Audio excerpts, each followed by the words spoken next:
Hello, my name is Reverend Dr. May Elise Cannon. Today is Sunday, August 17th, 2025.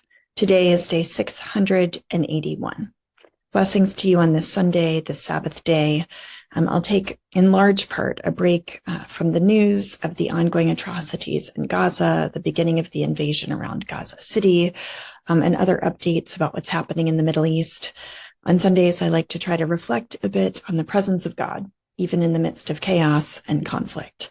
I did want to give an update before I begin about Khair. That's a village that's dear to my heart.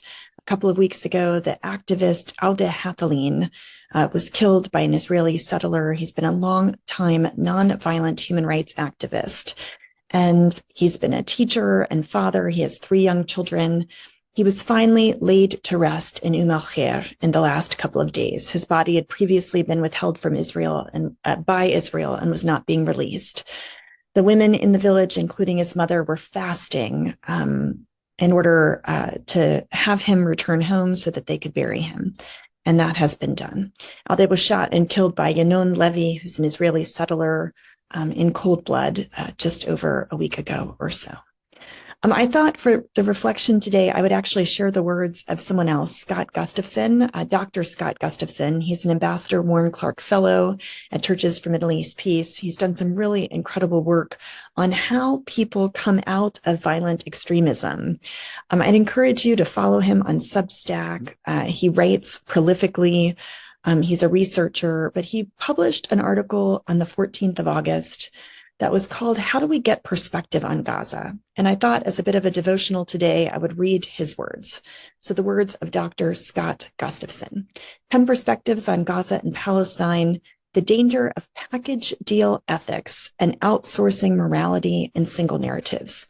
I find it helpful to get some perspective from the outside on controversial topics, and it's healthy and humanizing to listen to people closest to the problem. Many times we don't take the risk to consider other perspectives due to what Scott calls package deal ethics.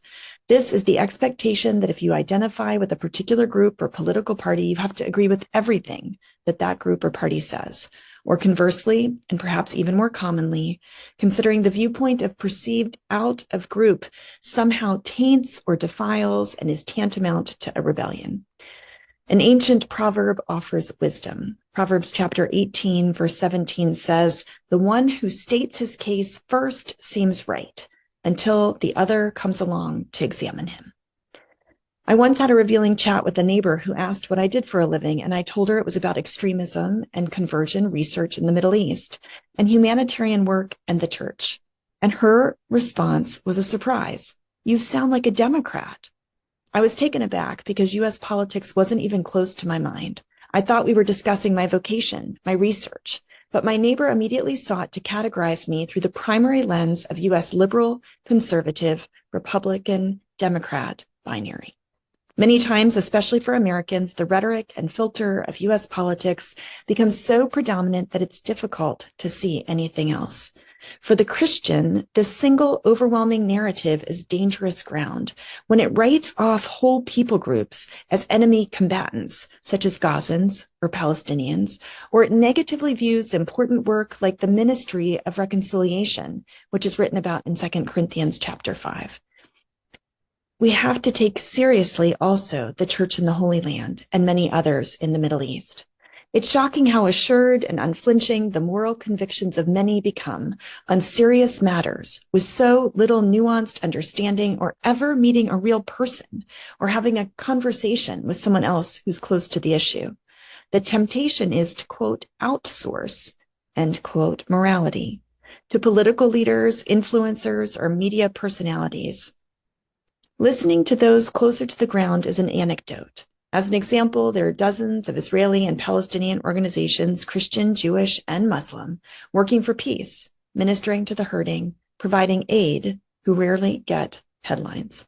They are doing the hard work of reconciliation and peace, one relationship at a time. Many of them do so out of deep Christian conviction and calling. So here is a sample of 10 stories and perspectives from people and organizations on the ground that might help introduce some nuance. Some of these are personal connections and links are included. The first one talked about by Dr. Scott Gustafson, is Jack Serra, Reverend Dr. Jack Serra of Bethlehem Bible College. He's the president there. He said recently he still has people look at him in surprise when they learn that there are Palestinian Christians, but he persists with the minority report of ministry in a hostile context by a church tracing its roots to Jesus's time. Many have to start with the very basics of understanding that the Middle East is not a monolith. And yes, there are Palestinian and even Christians in Gaza. There are also Druze, Kurdish, Shia, and Sunni, Israeli Messianic, Arab Israeli believers, many Jews who disagree with the Zionist state, who don't want to serve in the military, American Christians who move to Israel to join a settlement or even aspire to serve in the Israeli military, Muslim and Jewish atheists, and many other surprising categories.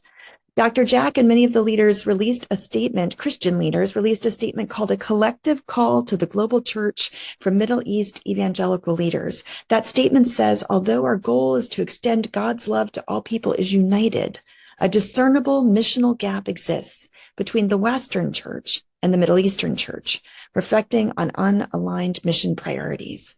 We affirm that our priority to love God and our neighbors, all of whom are equally created in the image of God.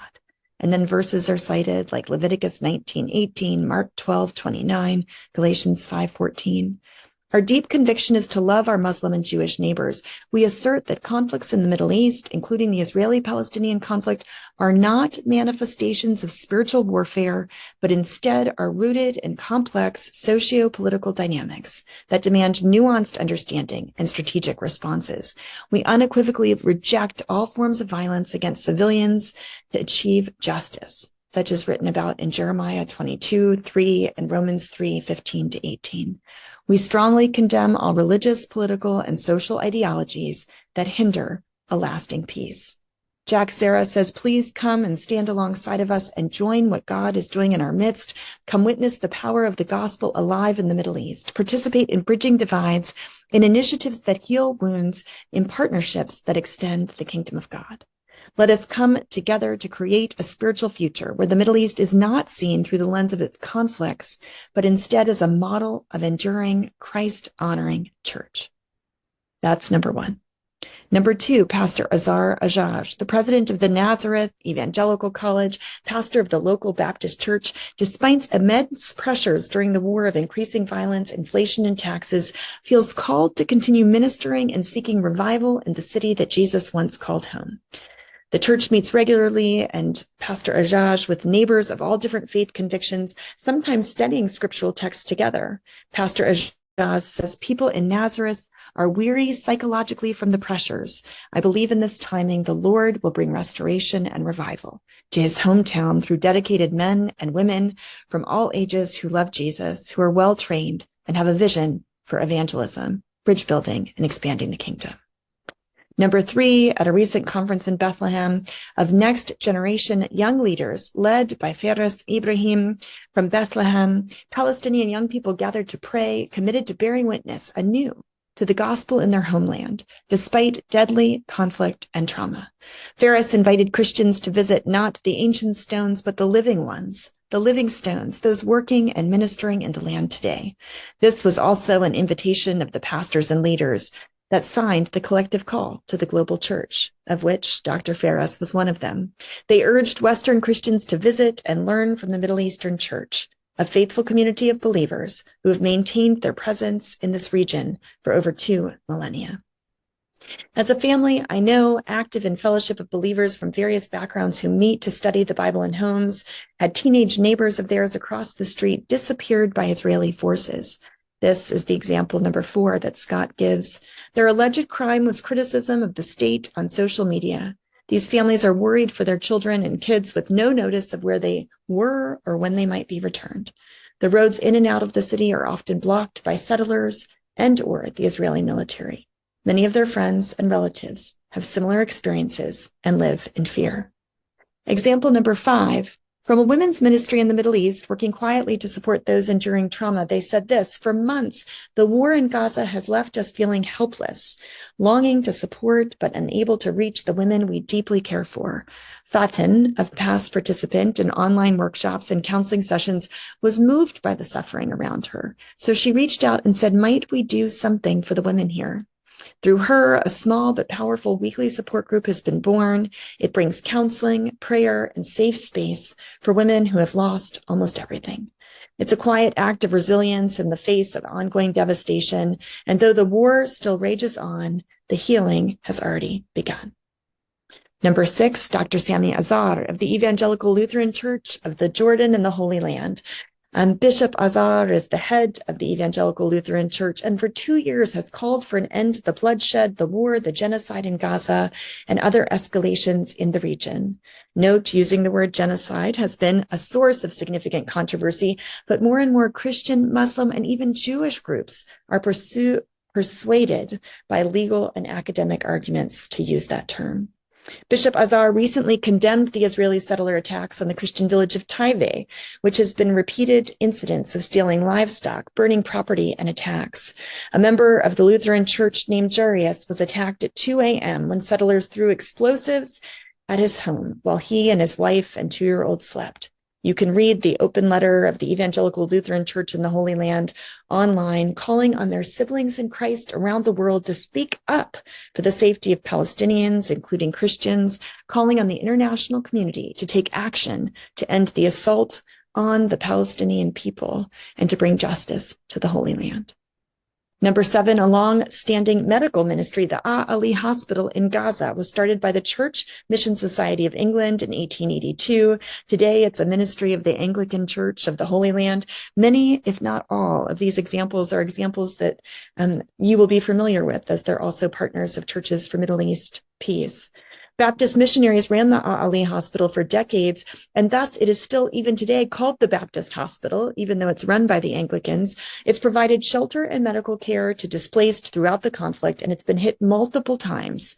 Though, like most everything in this protracted 2 years of war, no one agrees on who is to blame. The Israeli offensive and blockade have left 22 Gazan hospitals, such as Ali, caring for thousands of wounded without electricity, war, food, or medicine. As pain medicines run out, children and adults have been left writhing in agony. Babies on life support have been left to die. Number 8, of the Church of the Holy Family in Gaza, which is a Latin Catholic church in Gaza. It was bombed recently, and Reverend Dr. Elias says that Palestinian Catholics hold to a dual identity as members of minuscule religious minority in Palestine. As members of the largest Christian denomination, the Catholics, perhaps a faith group in the world, they've worked on issues related to Israel-Palestine since the 1970s. He says he's more familiar with the issues than he would wish. However, as the attention of the world focuses on the Roman Catholic Church of the Holy Family, I gently remind my fellow believers about our Catholicity. On that day alone, 27 Palestinians throughout Gaza were killed in attacks unrelated to the one in the church. At that point, over 48,000 Palestinians, including 15,000 children, had been killed. That number today is more than 60,000 killed in Gaza. Number 9, in a recent article in Sojourners, Dr. Scott Gustafson cites myself and Dr. Ben Norquist, who interviewed many Gazans in the article that we wrote about water, arguing about how water is being used as a weapon of war in Gaza. We highlighted the ministry of the Gaza Baptist Church. Gaza's thirst is not an isolated tragedy. It exemplifies how deeply embedded water injustice is in the region's political and environmental systems. The story of water in the Middle East is a story of power, who holds it, who wields it, and who is left to thirst. Pastor Hannah Masad, the former pastor of Gaza Baptist Church and also founder and president of the Christian Mission to Gaza, says his ministry served thousands of hot meals to Christians and Muslims there. We want to reflect the love of Christ, Pastor Masad said. At a meal distribution in May, the team handed out 2,000 packets of rice, 16 ounces each. They were wrapped in aluminum foil, but we couldn't offer water. The line quickly devolved into chaos and desperation surged. When people are so thirsty and hungry, they might even try to attack the kitchen. So we ask for God's protection on the project. Severe dehydration can cause confusion, muscle cramps, kidney failure, and in children, irreversible developmental damage. In Gaza, this is not a hypothetical, for Gazans are dying of thirst. And finally, number 10, a group called Combatants for Peace, comprised of former fighters who lay down their arms and are committed to nonviolence. They issued a joint statement about the binational movement of Palestinians and Israelis committed to nonviolence and equality. Combatants for Peace issued this urgent statement in light of the deepening humanitarian and political crisis, not only in Gaza, but also in the West Bank. In response to the continued policy of starvation in the Gaza Strip and accelerating ethnic cleansing of the Palestinian communities in the West Bank, we're compelled to speak clearly. This is a genocide, and it must be stopped. We do not use that word lightly, as outlined in B'Tselem's recent report, Our Genocide. For what we are witnessing is not simply a failure to protect civilian life, it's the deliberate state-enabled destruction of it. In Gaza, more than 60,000 killed, including thousands of children's families dying of hunger. Entire neighborhoods have been reduced to rubble. Israel has systematically and deliberately destroyed over 70% of Gaza's buildings, damaged or destroyed 94% of hospitals, wiped out 89% of schools. Aid is obstructed, water is cut off, civilians are being shot as they attempt to reach food. This is not a natural disaster. It is a deliberate policy choice aimed at destroying conditions for civilian life. In the West Bank, restrictions on movement has worsened dramatically, with checkpoints multiplying, roads closed without notice, entire villages cut off from hospitals, schools, and markets.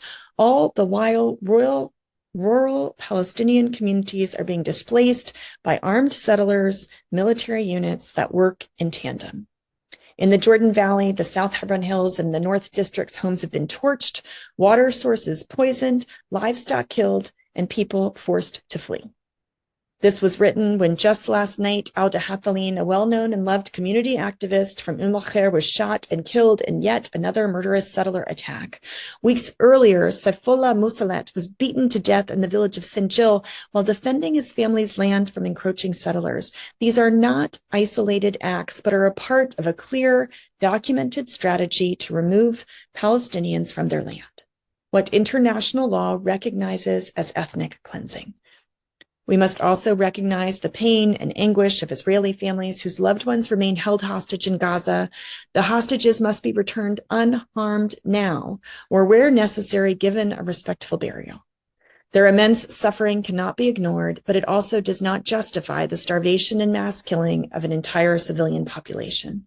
At the same time, thousands of Palestinian political prisoners remained imprisoned in Israeli jails, held in inhumane and degrading conditions. Many have endured years without trial in solitary confinement or denied access to legal recourse. Their release must be a part of any just and lasting political resolution.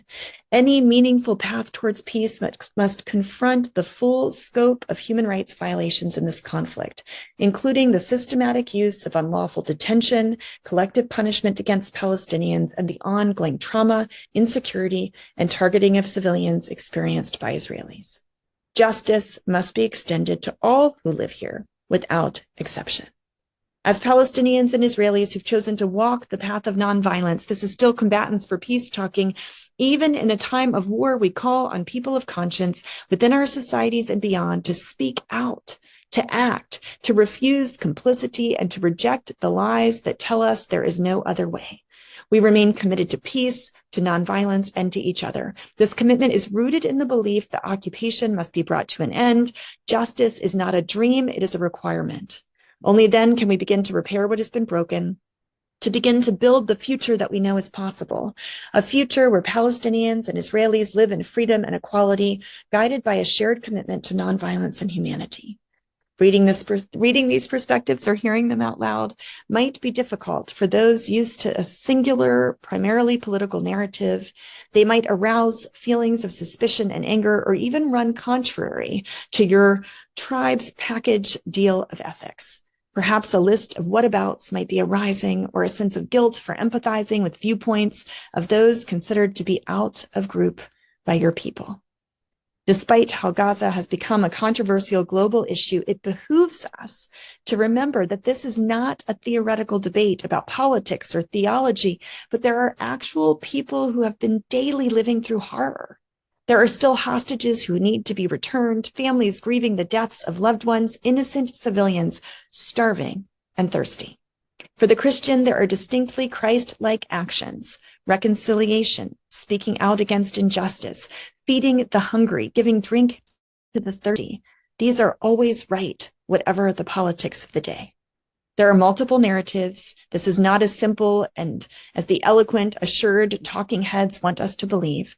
Some of those are horrible tragedies and injustice, and the others of hope-inspiring people working for the cessation of hostilities and a durable peace in our midst. Might God have mercy. Thus are the words of Dr. Scott Gustafson, Ambassador Warren Clark Fellow at Churches for Middle East Peace, who calls us to be agents of peace. In the name of Christ, amen.